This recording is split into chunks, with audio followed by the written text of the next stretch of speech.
In today's video, I'm going to teach you how to integrate Airtable with FreshBooks. This process involves using Zapier, a versatile automation tool that helps connect different applications to reduce manual work. By the end of this guide, you'll have a seamless integration between your Airtable base and FreshBooks, enabling you to automatically transfer data and enhance your productivity. First, you'll need to log into Zapier, the platform that will act as a bridge between Airtable and FreshBooks. If you don't yet have an account, go ahead and sign up. It's a straightforward process. Once you're logged in, find the option to create a Zap. Think of a Zap as an automated workflow that consists of a trigger and an action. Clicking on Create Zap starts this process. Now let's set Airtable as your trigger. This means that a specific action within Airtable will prompt the Zap to run. Begin by choosing Airtable as your trigger app. Once selected, you'll need to define what event in Airtable will trigger the Zap.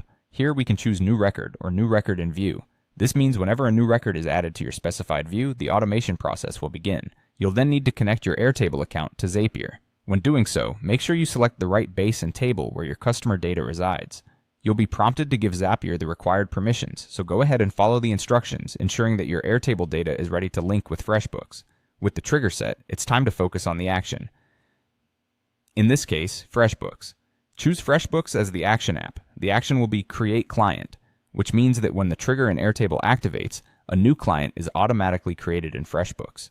You'll need to connect your FreshBooks account now. Similar to connecting Airtable, this step involves authorizing Zapier to access your FreshBooks data. Follow the on-screen prompts to ensure a successful connection. One critical part of this process is mapping fields between Airtable and FreshBooks. Essentially, you need to tell Zapier which fields from Airtable correspond to which fields in FreshBooks. For example, the name field in Airtable matches the client name in FreshBooks. Email in Airtable corresponds to email in FreshBooks, and so on. Take care to map fields accurately. Phone in Airtable should connect to phone number in FreshBooks and company to organization. After you've completed the mapping, it's time to test the Zap. This is an essential step to ensure everything operates correctly before going live. Run a test to verify that a client details transferred into FreshBooks appear exactly as they should. Once you're satisfied everything is functioning well, go ahead and enable the Zap. And that's it. By following these steps, you've successfully set up an automated process to integrate Airtable with FreshBooks using Zapier. This should help streamline your workflow, save time, and reduce the potential for errors. Thanks for watching, and if you have any questions, feel free to leave them in the comments below. Happy automating!